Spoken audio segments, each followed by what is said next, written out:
Hi, my name is Elisa Minkin.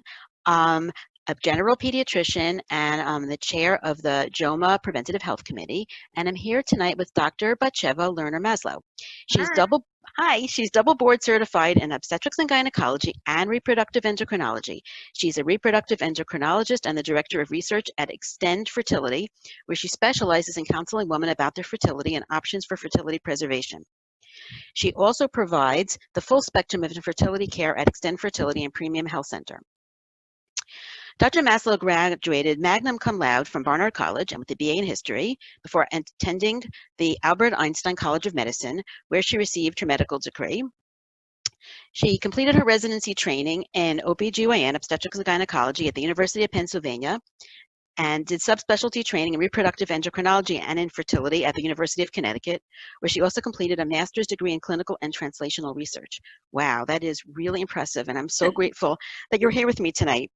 Thank you for having me. Absolutely. So we're going to talk about a very specific topic, which is fertility preservation. And I would love it if you could start explaining how it started, who it's for originally, who it's for now, and, some changes that have been made in the field, if you can, please. Of course.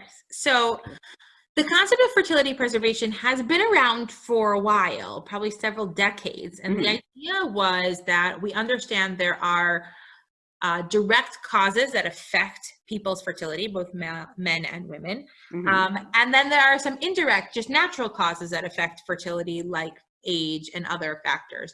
And so initially, the area of fertility preservation started by looking at young men and women who would have their fertility affected by medical treatments, Mm-hmm. particularly chemotherapy, cancer treatments, or surgery, where there was a definitive moment where their fertility would be compromised. Mm-hmm. And so the idea was there a way to preserve their fertility before this event so that should they survive and do well, and want to have a family later on, would they be able to do so with frozen or preserved fertility in some way? So that's Mm-hmm. how this all started.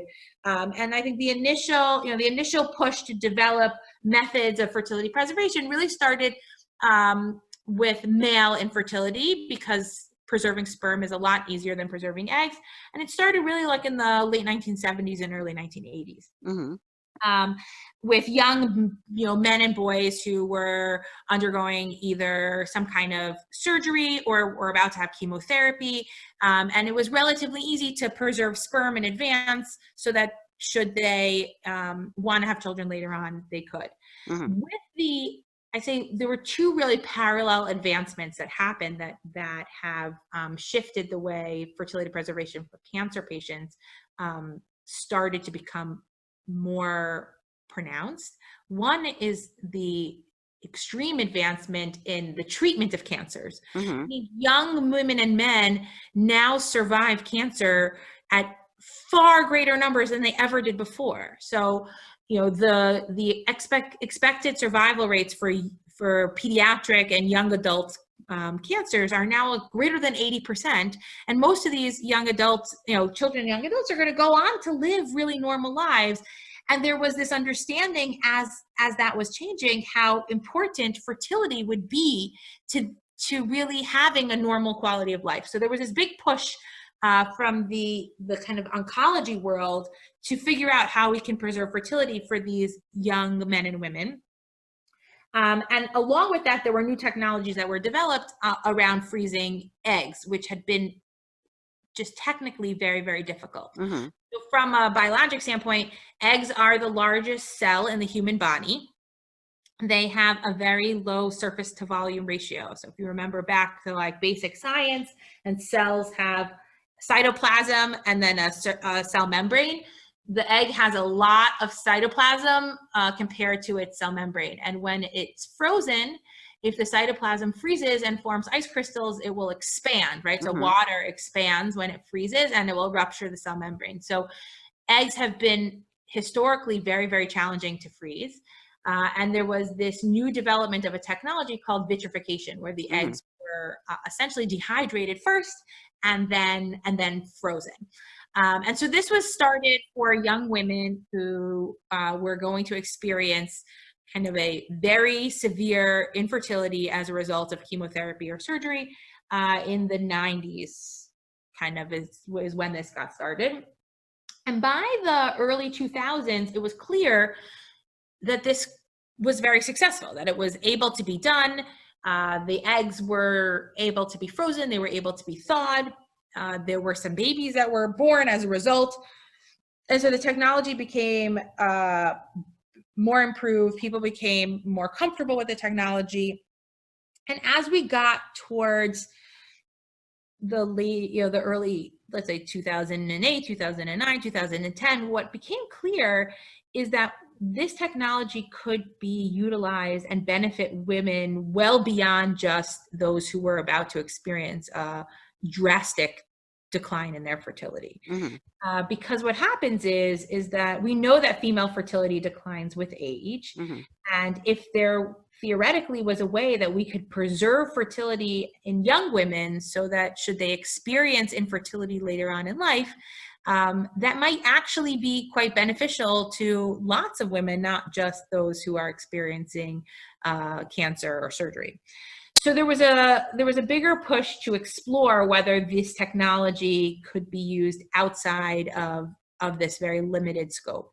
And up until 2012, egg freezing was considered experimental by the American Society for Reproductive Medicine. And what that means is it wasn't like, oh, we were experimenting on eggs.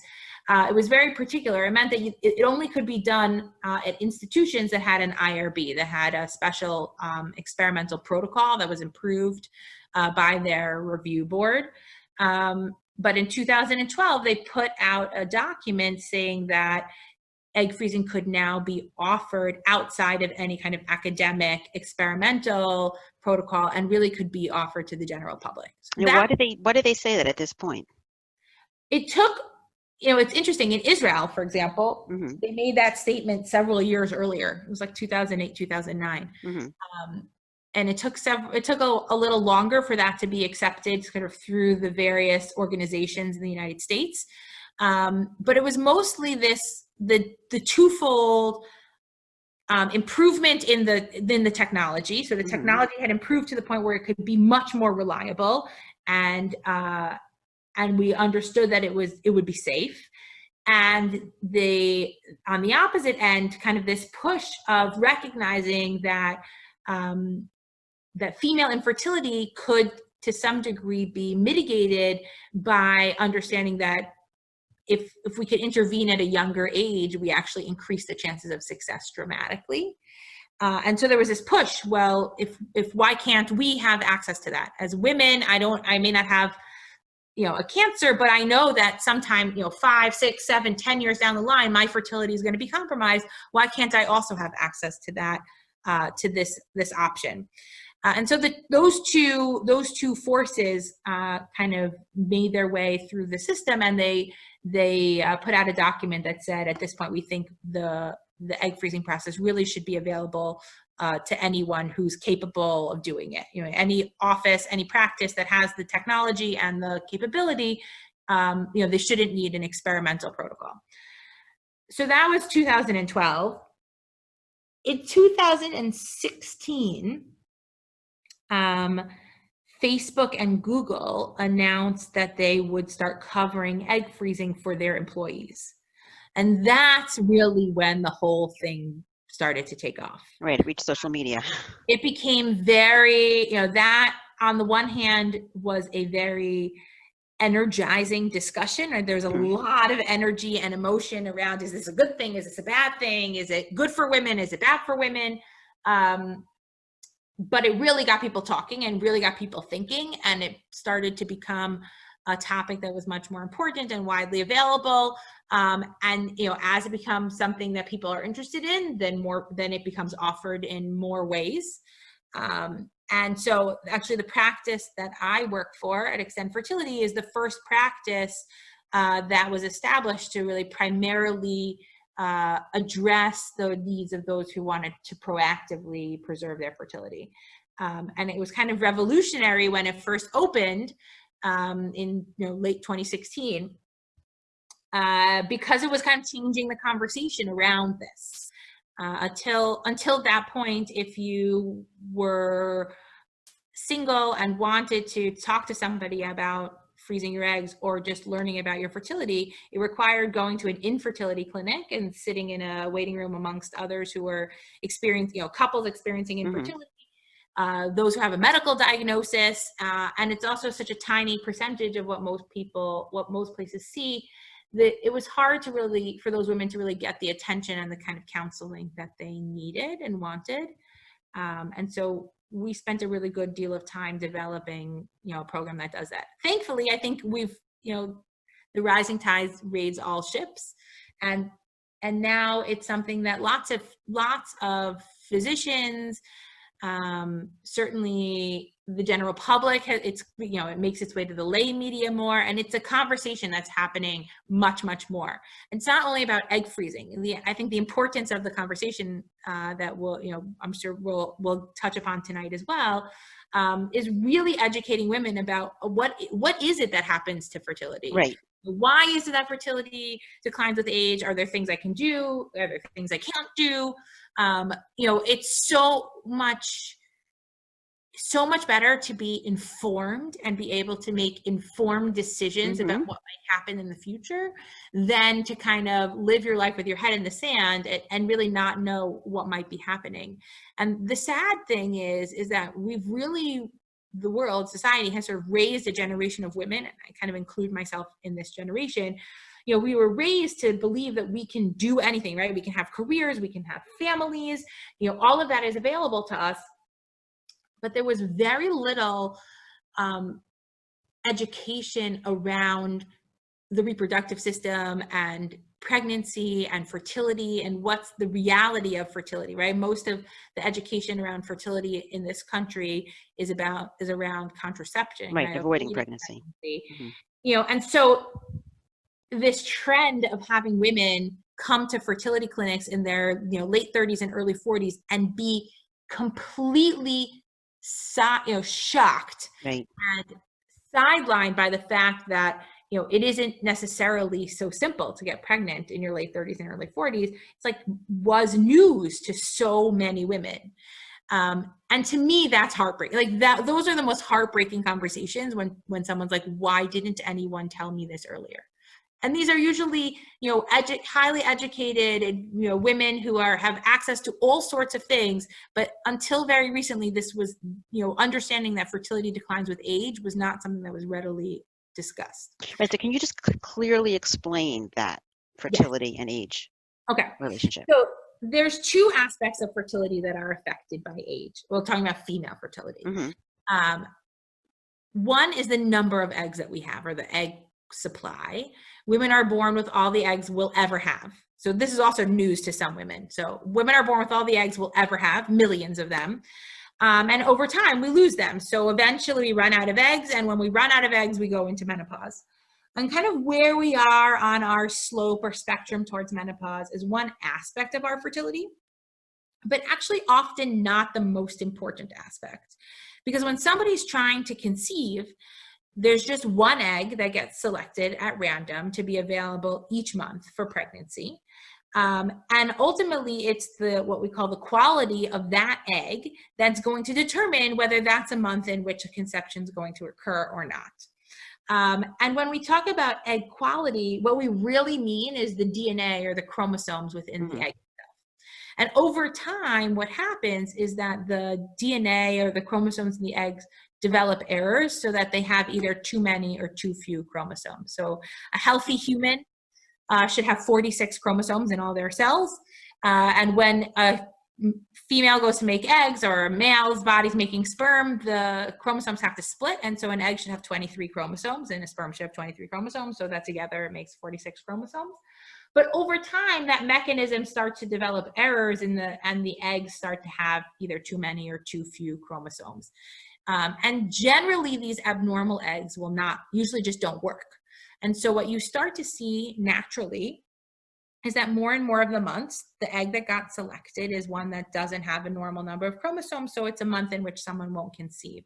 And so what happens is that the length of time or the number of months that it takes to conceive on average will go up as women get older. So everyone's going to know somebody who got, pregnant on their first try at some, at whatever, some age.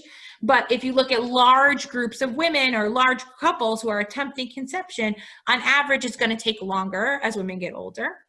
And the rates of infertility will go up as women get older because we define infertility as having tried for a year without success. Mm-hmm. So more and more women are going to end up going month after month after month where the egg that came out was actually a poor quality or abnormal egg.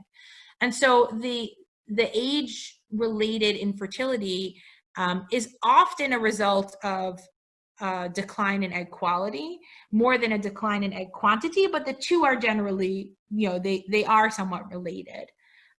Sometimes these poor quality eggs, the ones that have abnormal chromosomes, a small percentage of them can go on to produce pregnancies, and those pregnancies often end in early miscarriage, which is why you also see that miscarriage rates will increase as you get older as well. So all of this is sort of a natural process. And when I speak to women, who talk about this, they say, like, is something wrong with me? As much as we treat it sometimes as a medical condition, and it is, there is an element of this that is natural. Mm-hmm. But it does affect people in different ways. So I often tell people, I kind of liken it to when we're kids and you look at kids who grow, and there are some kids that are short and some kids that are tall, and there are some kids that grow fast and there are some kids that grow slow, and every kid's sort of on a growth curve. We have a very similar curve with our eggs. There are some women that are born with lots of eggs and others that are born with fewer eggs, and some lose their eggs quickly and others lose their eggs slowly, so that at any given age, there's going to be a very wide variation, certainly specifically in egg supply. And egg quality is often more closely tied to age. And so the concept of fertility preservation or egg freezing is that, can you preserve a group of eggs that has a higher proportion of healthy normal eggs than you might have sometime in the future? So that if you were to ever experience infertility, and many women won't experience infertility, or they may not experience infertility with their first child, but maybe with a subsequent attempt. But if you're ever in a circumstance where you're experiencing infertility and need infertility treatments, the chances of success are going to be directly related to the age of the eggs that are being used. So if somebody's 40, but they get to use their 35-year-old eggs, then it's as if they're 35 at the time they're trying to conceive, and they've almost tripled their chances of success. That's the rationale behind it. The challenge practically with egg freezing is that we can't test the quality of the eggs at the egg stage. Because an egg is just a single cell, and we're talking about the DNA inside that cell, and if you were to pull the DNA out of the cell, you basically destroyed it in the process. And so you have to think about freezing enough eggs to compensate for the fact that a portion of them are going to be abnormal. And that's why you hear stories of women trying to freeze, large sums of eggs, 10, 15, 20 eggs, whatever it may be. You want to try to freeze enough to compensate and feel reasonably comfortable. And the truth is, no matter how many eggs, it's never a guarantee. But each woman would ideally like to feel reasonably comfortable that if she had to rely upon those eggs in the future, there's a pretty good chance that at least one could go on to produce a healthy baby. And ultimately, what determines how many eggs somebody's going to be able to produce in their egg freezing cycle, that's really tied to their egg supply. And so women who have a higher egg supply are going to be able to produce more eggs, and women who have a lower egg supply are going to be able to produce fewer eggs. And egg supply is something we can test for, or we can at least assess indirectly. So there's a hormone called AMH, or anti-Mullerian hormone, which is not a hormone that makes us feel things. There's no receptors in it. It's not like, it gives us a sensation. But the eggs produce this hormone in a very small amount, each egg, so that if you test it in the blood, women who have more eggs are going to have a higher level. And the same issue with an ultrasound. With an ultrasound, we can look at the ovaries and get a sense of kind of how full the ovaries are with eggs. And that can be a reasonable marker for how many eggs somebody might produce in their egg freezing cycle. And we use the same thing when I treat women with infertility, how many eggs I could expect from their infertility cycle. Sometimes these get touted as fertility tests, quote unquote. And this is where things get complicated. And this is why it's still a very, I think, difficult conversation for many physicians to have and women to have. And it's very nuanced because these tests are not perfect. So the tests are not nearly as accurate as we would like. They fluctuate a little bit. It's hard to interpret them because there are definitely women who have, and there are some great studies to demonstrate this, that there are women who have really low ovarian reserve who don't necessarily have trouble getting pregnant, especially in the short term. And then there are other women who have very high ovarian reserve who may have trouble getting pregnant. So these quote unquote fertility tests are not nearly the whole picture. And so I think in many ways that has sort of set the conversations back, because people are like, oh, I did this, we've done these fertility tests, and then, somebody still has trouble, or vice versa. So that does make things more complex. But the fertility tests are useful if you understand how to interpret them, and they can help women make decisions about their future if somebody gives them the tools to understand it. Mm-hmm. So when you say fertility tests, are you referring to the anti-Mullerian hormone, or just other things too? The two that I use most frequently are this AMH, or anti-Mullerian hormone, mm-hmm.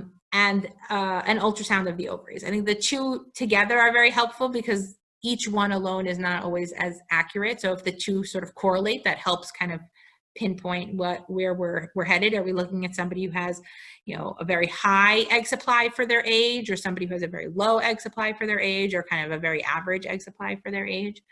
Because when you say getting pregnant, do you mean being successful at freezing eggs so that later they have a good chance at getting pregnant? Is that what you're referring to?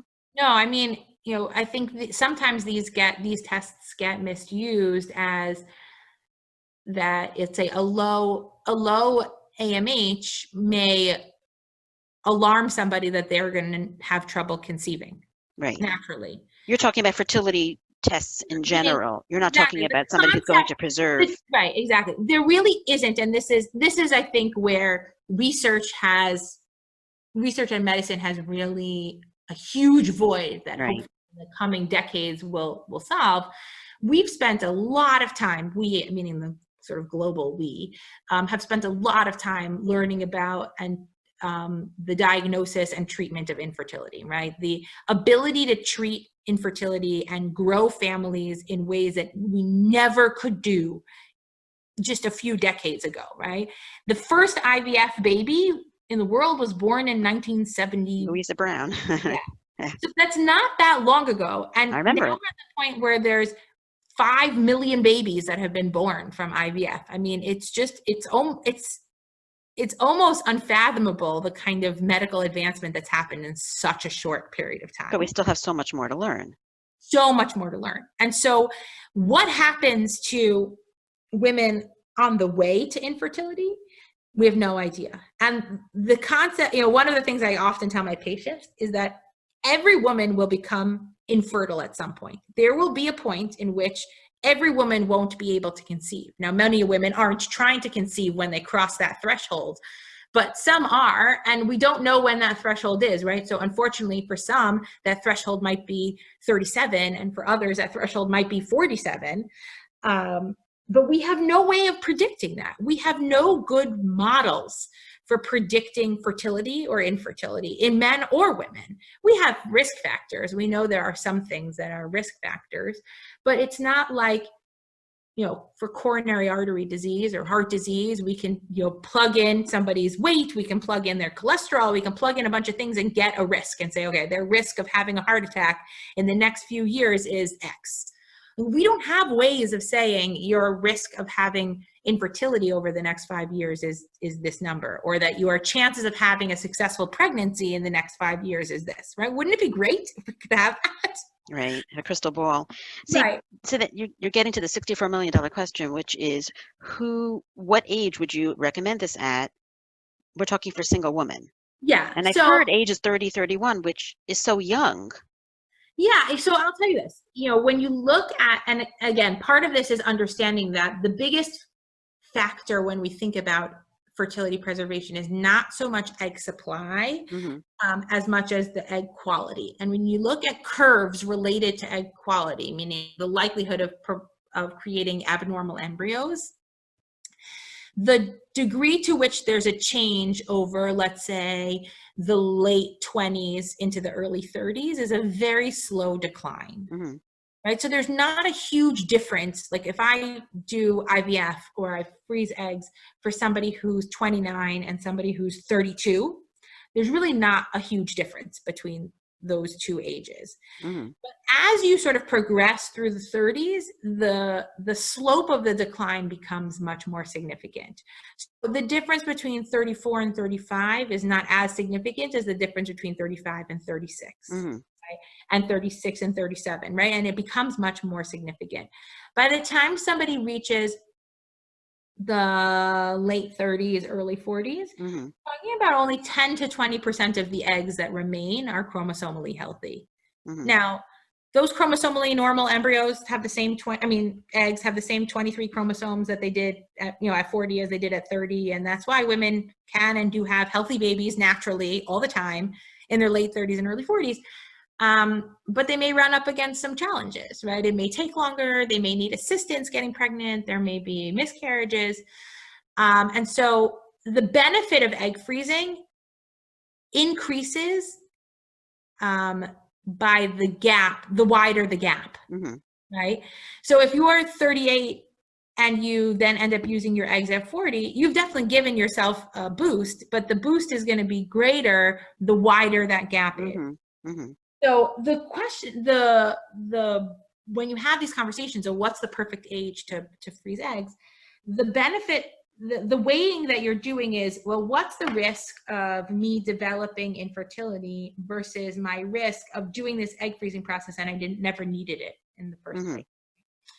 And part of this is that we don't actually know how many people are going to end up really needing their eggs, because this has only been around in the way you and I are talking about it, where anyone can decide they want to freeze their eggs. It's only been around for let's say 8 years at most. Right. Most women who freeze their eggs are really looking at doing it for anywhere from 3 to 5 years. Hmm. And so, the woman who froze her eggs in 2016 is maybe just thinking about using her frozen eggs now. How long could they last for? So the frozen eggs can actually last indefinitely, Hmm. right? They're frozen at minus 196 degrees centigrade in liquid nitrogen. There's no metabolic activity that occurs in these cells at all while they're frozen. So they're literally just suspended in animation. The longest that a frozen egg has been frozen and then used for a successful pregnancy has been 14 years. Wow. It was a woman who had cancer as a young teenager, and froze her eggs, and then 14 years later was able to have a baby. Wow. Which is kind of amazing, right? Yeah. Yeah. Just incredible. So, that the longer the gap is, the bigger the benefit, except it's also the more likely it is that somebody's going to go on to produce, have a healthy family without ever needing Without them. using it, right. So that's where you have to play this game. And, people often talk about it's like, oh, it's an insurance policy. I tell people it's not really an No. insurance policy, Hmm. because it's not like it's definitively going to pay out if you need it, but it's more of like hedging your risk, right? Hmm. Hedging the risk of infertility. If I have infertility later on, I'm going to have this kind of extra option. And, often, and I think I mentioned this, if it was free and readily available, Hmm. it would completely change the conversation of Right. when it happened, right? Because no, you don't, the downside to doing it too early is that it was unnecessary. And it was a waste of, your money and your time and all of that, or the effort that went into it. But if it was much easier to do and much less of a financial burden, you might say, those early ages might actually seem much more palatable. Mm-hmm. I generally tell people I think the golden age of egg freezing is between 30 and 34. Mm-hmm. I have a paper that was recently published in May that, you know, looked at what's the likelihood that someone will freeze enough eggs in their first cycle to have like a reasonable chance of having a baby. So we looked at, you know, a 60, 70, 80% chance of having a baby. And the younger you, not surprisingly, the younger you were, the more likely it is that you would reach one of those thresholds in your first cycle. And it really, the real significant dip was around 36, 37. But you look at the women who were under 35 had a very high chance of, you know, just really doing one cycle. And even the ones who had a low egg supply, because you don't need as many eggs to reach those thresholds when you're younger, they were still likely to get enough in one or sometimes two cycles. So that's one way of looking at it. The other way, which is a paper that some data that I presented in an oral presentation at a conference last year that I haven't published yet, was a cost model of like how much money does it cost per egg or per baby if you were to do it at each age. And not at all surprising is that it's less expensive to do it when you're younger than when you're older, because you need fewer cycles, you get more eggs, and you need less medicine.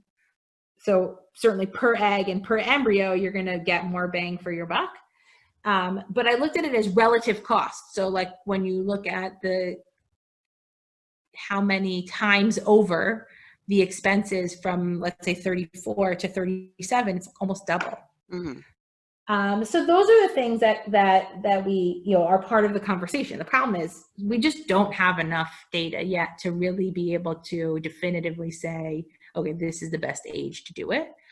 And it's also so personal and so individual, right? The conversation that you're having with a woman who's single, who wants to have, you know, a large family, is a very different conversation that you're having with a woman who's maybe not sure that she ever really wants to have children, but doesn't want to be in a circumstance where that choice is taken away from her, right? Is there an age that's too old for this? That's a great question. So the short answer is yes. So in my office, we will offer egg freezing through the age of 45, because there have been IVF babies born with women's own eggs through the age of 45. There, so far, at least documented in the literature, we only really have pregnancy data from women who froze eggs up to the age of 42. And mostly because after the age of 42, it's going to be like very few eggs, and many of them are going to be abnormal. So the chances of pregnancy are much lower. And then also you have to come back to use them. So somebody who freezes their eggs at 43, you know, may not be able to come back to use them until she's 40. Like, it's just much more complicated and much less common. But occasionally I'll have women who are freezing their eggs, you know, after the age of 42. I just counsel them very extensively that the chances are extraordinarily low, and have realistic expectations. It's really important to set realistic expectations. That's also part of why egg freezing has gotten kind of a little bit of a bad reputation. That at least initially there was this thought that it's these, you know, career women. Well, I would say, you know, on the doctor end, it's like typically it's these like male older doctors who are scaring women into thinking they need this procedure that they don't really need, you know, just to steal all their money. That was sort of the stereotypical doctor view. And it's not, you know, first of all, I think that's paternalistic, not only because many doctors are female, but also because like we can entrust our female population to take this information and make educated decisions about it. Exactly. If somebody is 42 and understands that the risks are very low, the risks are, you know, the chances of her success are very low, but her alternative is either not having any children or having to use, like having to rely upon donated eggs from another woman, and she'd like to be able to give herself another option. You know, who is to say that she shouldn't do that? Right, and she should be able to make her own educated decision. Exactly. 100%. The other kind of cliche that you brought up is that it's like the career woman. what's fascinating is that I think that's also part of this sort of paternalistic narrative around egg freezing, is that, oh, the only people who do it are these career women who don't really care about having babies. And what that ends up doing is actually kind of shunning people or discouraging people who may actually really benefit from it. Mm-hmm. And the data doesn't support that at all. There's some really great studies. There was a study that was done by a doctor at Yale, in conjunction actually with a practice in Israel, where they surveyed a large number of women who were freezing their eggs, and over 80% of them were women who were doing it because they really desired a family and would have wanted to have a family at the current time, but didn't have a partner. Right.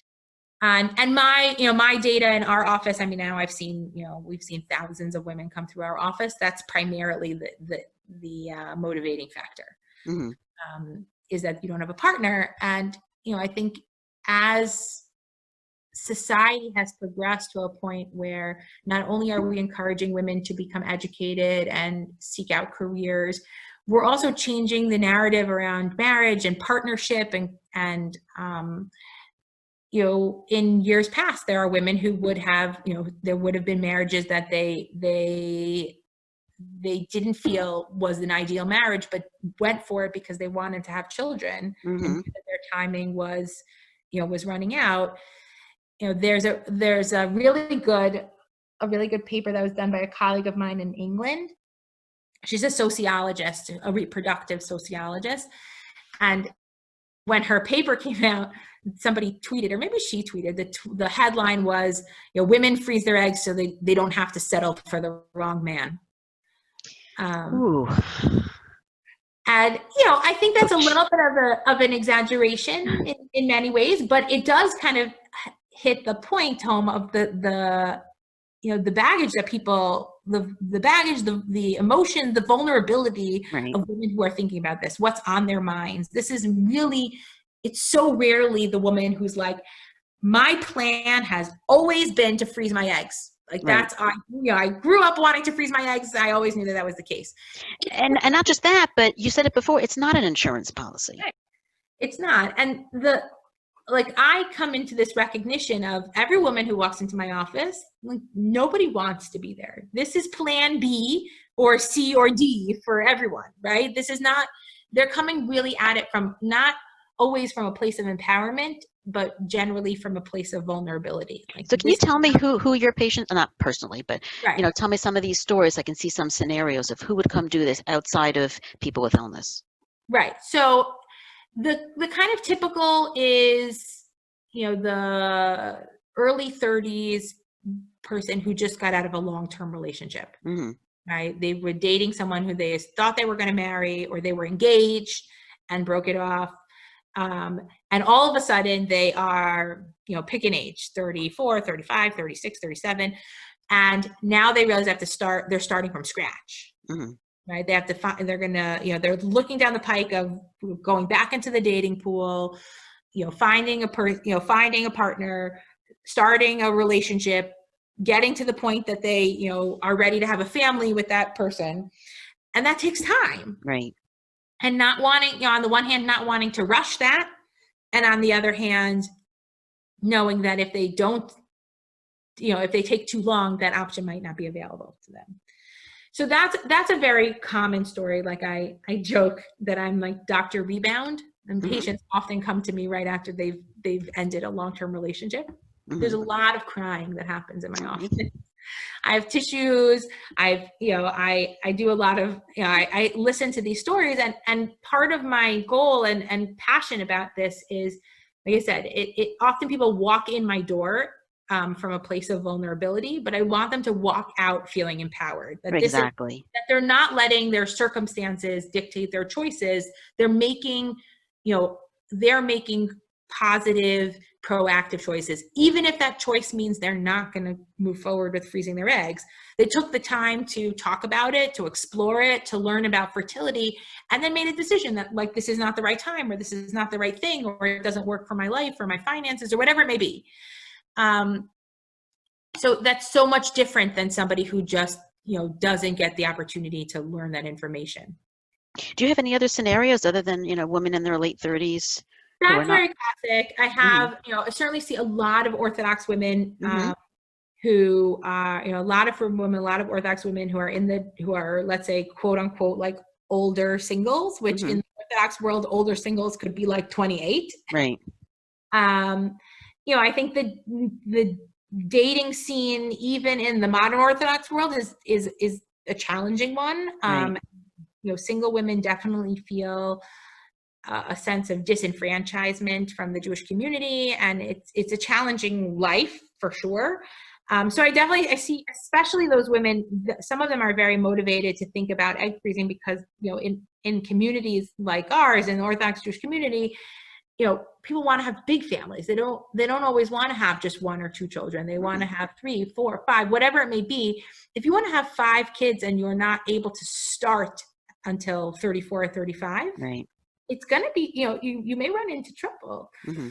And so more and more it's becoming a less stigmatized, a less marginalized process. It's something that lots of women are talking about. I've had whole friend groups that come together to do it all. There's a lot of support around it now. So that's another kind of genre.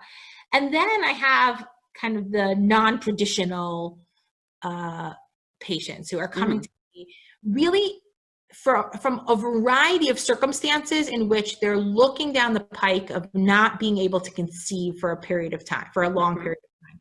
Mm-hmm. So these are the women who are going into the army and going to be deployed for 6 years, for example. Or, the person who got divorced and had a child now, but is hoping to one day meet somebody else. Mm-hmm. That's also more and more I'm starting to see, divorced or widowed women. It's a similar concept of, understanding that I have to start kind of, in order to have a family or grow my family, there's a process that could take several years till I get there. And then, the sort of unique, interesting, perspective of the Aguna situation. So women in the Orthodox community who are legally divorced or separated from their husbands, or ex-husbands, I should say, but they are bound religiously to that marriage because they're awaiting their get or their divorce papers in a way that is essentially abusive and a kind of bastardization of the rules. But these are women that are stuck. If they want to continue to be observant of the laws, they are not able to resume another relationship. They can't start dating. They can't start getting involved in another relationship until they are officially divorced. And there's, sometimes these men are holding that over their heads. And I've had, one of the tactics is that the women are vulnerable because the longer they wait, the biological clock, right? The less likely it is they're going to be able to have children with a subsequent partner. So they're holding their biological clock over their heads. Exactly. And so I've had several, this is now becoming sort of a way of empowering women. Okay, if I freeze my eggs, then I can wait as long as you can wait. Right. And it evens the playing field a little bit. And it helps because not only is it, I don't want to say it's like a tactical thing, because it's also a really very empowering opportunity. It's a practical opportunity because it's true. It may take them several years till they're able to move on to another relationship. And this allows them to have an opportunity or an option, should they experience infertility later on. I don't know if you've ever seen this, but I'm imagining a scenario of someone with mental illness. So I've had I've had other circumstances. I had a really lovely patient who was assaulted and suffered really severe trauma, emotional trauma as a result PTSD. As a result of her assault, and basically said, I can't imagine getting into a serious relationship with anyone right now, just because of how difficult, the deep emotional trauma she was having from her assault. But she came from a large family, and the idea of not being able to have a family because she needed to delay a relationship to heal, to emotionally heal. She was like, it just gives my assailant like it's just assaulting me over and over and over again. And so she made this really like strong-willed decision that she was going to freeze her eggs, that she could kind of park that away and help herself heal and not have to carry this burden of, I need to heal faster so that I can get into a relationship, so that I can have a family, or be worried that, her fertility was compromised because of her, in the wake of this trauma. Wow. I'm just seeing that, though, in the frum world where we have large families where people do have illnesses, sometimes mental illnesses, not always physical illness, or the husband might be ill. And it may not be the opportune time, but if they're thinking, my gosh, I'm getting older, my eggs are getting older, but it's really not the right time to have a child. If it's not the right time, it's not the right time. Yeah. So you highlight a really interesting thing that I've sort of started talking with people just in my, like, socially, is that we, especially once you kind of get past the initial, young couples trying to have their first or their second child, we sort of take for granted how much of our decision making happens around fertility. Should I buy a new house, or should I have another child? Should I get this car? Should I take this job? What if I want to have a baby a year from now? Do I move to this school or that school district? Or there's so much that comes into play about how many children, when am I going to have a child? Is it the right time to have a child? Is it not the right time? If I wait too long, will I miss this opportunity? I think we really take for granted how much fertility plays into those discussions. And it just goes back to, we make all these decisions about our life without actually knowing that much about our fertility. Right. Some people will choose to say, like, oh, whatever, it won't be a problem to try to have another child when I'm 40. And then sometimes they're surprised. And sometimes it's the opposite. They end up having a child unexpectedly. But there's just, we really do, our reproductive lives actually permeate so much of our regular life, and we almost don't even realize it. We take it for granted. Yeah. And if that, going back to the whole, if egg freezing or fertility preservation was like free and readily accessible, right, you could envision all sorts of situations in which couples might choose to do fertility preservation because they want to have another child, but right now is not the right time, and they don't want to get into a circumstance where they're stuck. Right? I mean, there's all sorts of ways that you could envision that this could be helpful to people. The real problem is, it's like right now, it's financially out of reach for most people. Yeah, talk to me more about that, please. Yeah, and alluding to it, but not really being specific. Yeah, so ultimately, egg freezing is really the first half of IVF, right? And we can take a few minutes after this just to describe exactly what the process is like. No, we should, yeah. But it's an intensive, expensive process, and in order to do egg freezing, you need an infertility lab. An embryology lab is a very high tech thing. So it ends up being a very expensive process. When we started Extend Fertility, one of the things we wanted to do was to make it less expensive so that it could be more attainable for more women. And to some degree we've done that, but it's still not inexpensive. It's still going to be many thousands of dollars, because in the world, that's just the world we live in. There isn't a way to make it available and less expensive right now. And so, and there's rarely insurance coverage for it. There is. So in circumstances like the cancer, right? Somebody who has a new cancer diagnosis, who needs to freeze their eggs emergently because they're about to undergo chemotherapy. That's what we call oncofertility. It's something I've thankfully had the opportunity to do, and in many ways is very satisfying to help these young women.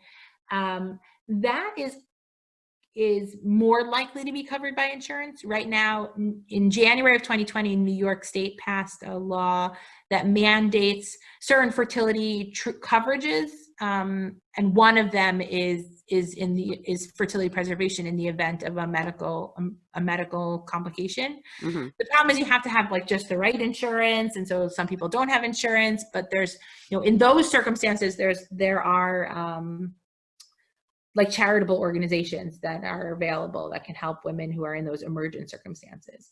Outside of that, you have to really just be very fortunate to get insurance coverage. So some insurance policies will cover the medications, which is very helpful. It can be thousands of dollars worth of medications. And some insurance coverage, some very rarely will the insurance company just cover the whole process. But there are corporations that offer it as corporate benefits. Facebook and Google.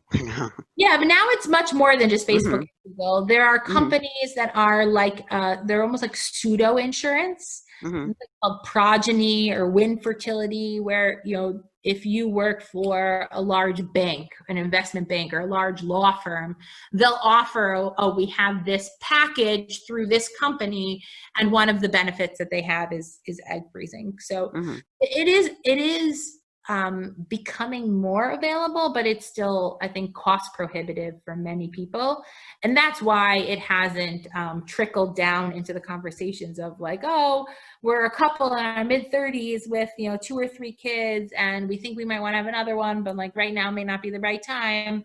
Should we freeze our eggs? Like that, those conversations are not really happening because it ultimately is cost prohibitive. So you say cost prohibitive, how much would it be?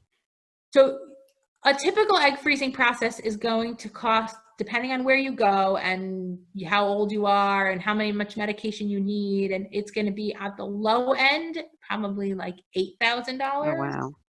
And at the high end, if you go somewhere that's very expensive or you need a lot of medications, it could be, 15 or more. And that's just for the egg freezing procedure.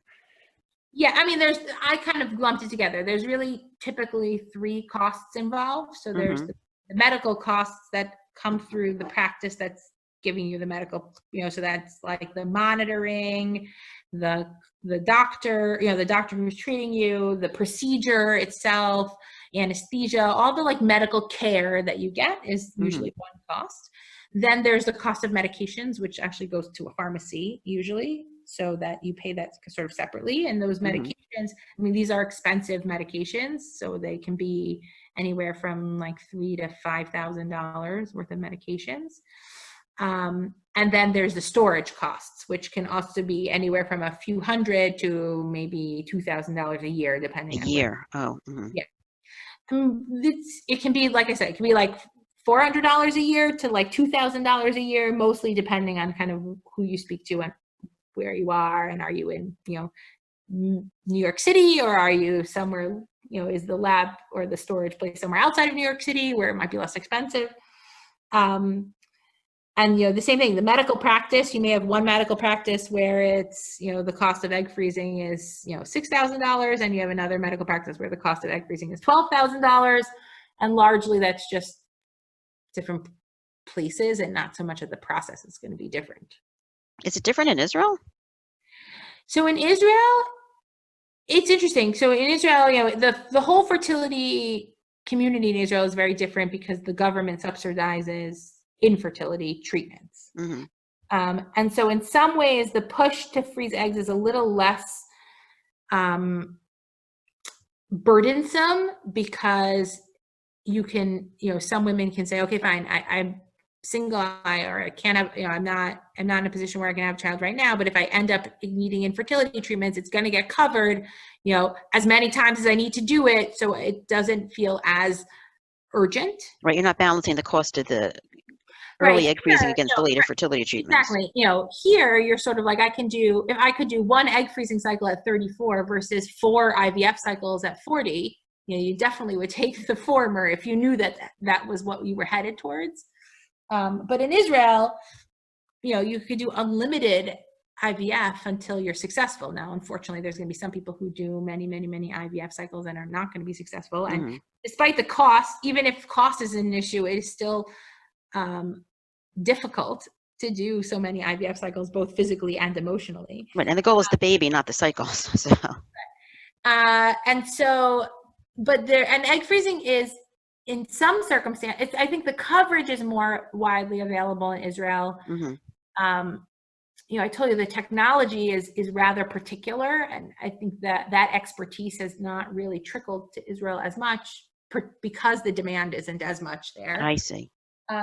So that it's a little more complicated, but in general, the whole fertility community there is much less cost focused, because it doesn't need to be. Right. Yeah. There are certain of the Ministry of Health things that should cover egg freezing. I mean, I know on paper they say they do, but I know in practice it doesn't always work out that way. Right. And back in America, you also haven't added in the cost of actually using the eggs. You'd have to have IVF to use the eggs. You have to go back and have IVF to use those eggs. Now, the Right. cost of using the eggs would be cheaper than doing the whole IVF in the first place because you did the first half already. Right. That's true. You did the first part of it early. Yeah. Well, so I'll tell just to kind of explain very briefly, like what the process looks like. So, like you said, egg freezing is really kind of the first half of IVF, which means the goal of egg freezing is to somewhat basically overcome the program of your body to select just one egg to grow each month. Really try to get the ovaries to grow as many eggs as you can. And so what we do is we have someone come in usually on the first or second day of their cycle to see where they are, and then we make sure that there isn't anything that's going to prevent them from getting started, and that everything's good to get started. They'll start their medications usually that evening. The medications are hormonal injections. We typically teach our patients to self-administer them. They are molecularly the same hormones that the brain uses to regulate the menstrual cycle. So these are not, completely foreign, unnatural hormones that people haven't seen before. But the brain will generally just, turn off that stimulation once it recognizes the ovary responded. And here we're trying to do more than that. So we have people take those injections, usually from anywhere from 8 to 12 days. And come in for monitoring visits about 4 or 5 times during those 8 to 12 days. So it's every 2 days or so. The monitoring visits are blood work and ultrasound that assess how somebody is responding, how many eggs are growing, how far along are they. And really what I do, and many people do, is then tweak the medications in order to really individualize and maximize how many eggs are growing out of that one cycle. Once it looks like, a woman sort of reached that part, reach that goal, we have her take something called the trigger shot, which sounds really scary, but it's essentially the same kind of injections that we've been given. And what it does is start the maturity process for the eggs. And then 36 hours later, we do the retrieval. Retrieval is a very minor procedure. It's typically done under anesthesia. It's a kind of anesthesia someone might have for a colonoscopy or an endoscopy or wisdom teeth. We basically just give some IV sedation to fall asleep, not like on a breathing machine. Or anything like that. The whole procedure takes usually 15 minutes to do. And we use a transvaginal ultrasound probe and a needle through the vaginal wall. So there's no incisions, there's no stitches. I usually tell my patients, you'll feel ready to go back to work by the next day, but nobody's going to work these days. But essentially, they have to stay home and rest. Exactly. Within 30, 40 minutes, they're up and ready to go home. I usually tell them take it easy the rest of the day, and by the next day, they're kind of back to their normal selves. The eggs get retrieved. They have to mature in the lab for a few hours. Maturity is this physical characteristic that we can see under the egg that has signified actually that they've completed meiosis or completed the chromosome division stage. And that needs to happen in order for fertilization to occur one day. So once they've matured, you freeze them, and we typically call our patients the next morning and let them know how many were frozen. That's essentially the end of the process. It takes about 2 weeks or less. Usually within a week or so, all the hormones will be out of her system, and basically her body's going to go back to normal, back to the way it was before. The eggs, like I said, can remain frozen essentially indefinitely. They can be shipped around the country or the world. It's actually, people are very surprised by how often eggs and sperm and embryos get shipped in tanks by FedEx to different states and countries all the time. You're making me think about mix-ups now. So that's a really, you bring up a good point. Everybody's thinking about mix-ups, right? That's the worst. That's nightmare. Not only every fertility, it's everybody's biggest nightmare, right? Is that, God forbid, you should mix, something gets mixed up and then you have a child that you think is yours that isn't. So mix-ups are extraordinarily rare. Unfortunately, when it happens, they make the news. They're extraordinarily rare.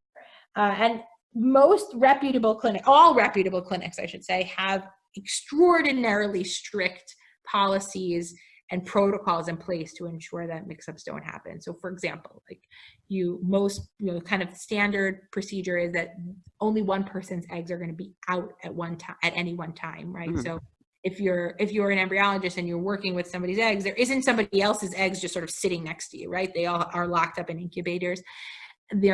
Everything's going to be barcoded and have 2 identifiers, name, date of birth, and a medical record number. It gets confirmed with the patient before the retrieval.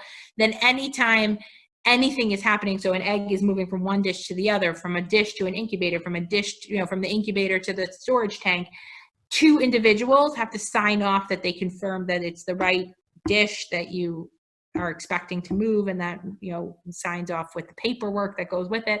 So there's a lot of policies and procedures that are in place, and thankfully, like I said, mix-up is not something that really happens very frequently, if at all. Right. I want to just take a little side journey into whether there's halachic implications here. So that's I was going to start. That was where I was going next. So I'm getting there. Okay. Yeah. So there's a long history that we won't really have time to go into right now. Right. How this idea of halachic observership or hashgacha eggs has developed. It essentially came about in the 90s, when the big poskim of the day were very uncomfortable with the idea of using IVF. Shlomo Zalman Auerbach, for example, was a very big halachic authority in the 80s and 90s. He was very opposed to IVF. Partially because of this concern about mix-ups, partially for sort of the unnaturalness of it.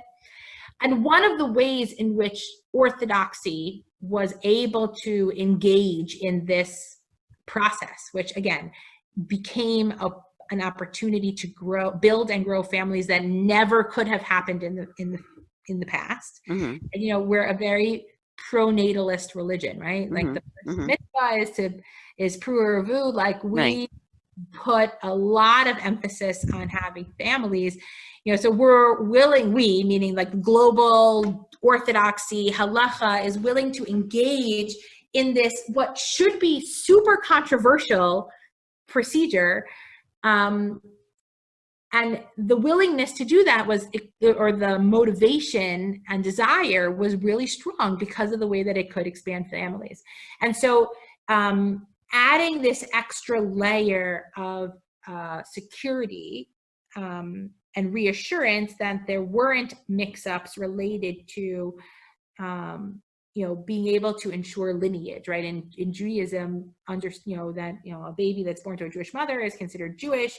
We have Leviim and Kohanim, and there's lineage plays a very important role. And from a strictly halachic standpoint, when a baby is born, there are eyewitnesses that can account for where that baby came from. And so the concept of having a hashgacha or a mashgiach is not so much like food, like to make sure your food is kosher, but it's really more a chain of command, or a chain of who's watching this, so that you can have a witness that says, I can testify in court or in a religious court that this baby belongs to this couple. And so with the advent of essentially Machon Pua, which is an organization that started in Israel, they were the first ones who really developed, they started a Machon, a seminary, aimed at trying to come up with ways in which fertility treatments could be done in a halachically comfortable way. And this was one of their innovations, was to create this concept of hashgacha. And since then, there's been other organizations, but that was really the way in which Orthodoxy was able to engage with fertility. And think about it, if you kind of parallel it to the conversations that are around like end of life care, you can see that the push and motivation for fertility, for engaging in these controversial topics in fertility is much greater. And the speed at which change happened is much faster. Can you explain how the hashgacha works? Sure. I mean, there are people who are trained.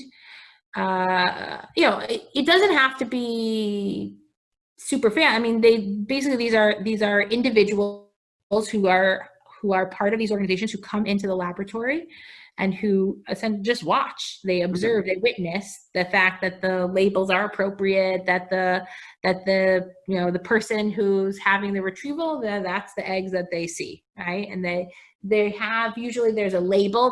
They'll stick like a self-voiding sticker, so that if somebody peeled the sticker off, the sticker becomes void.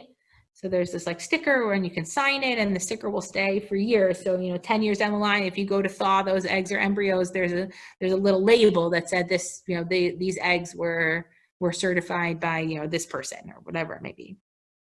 Imagine a little seal on the outside, like your airplane. It's kind of like that. Yeah, it's kind of like that.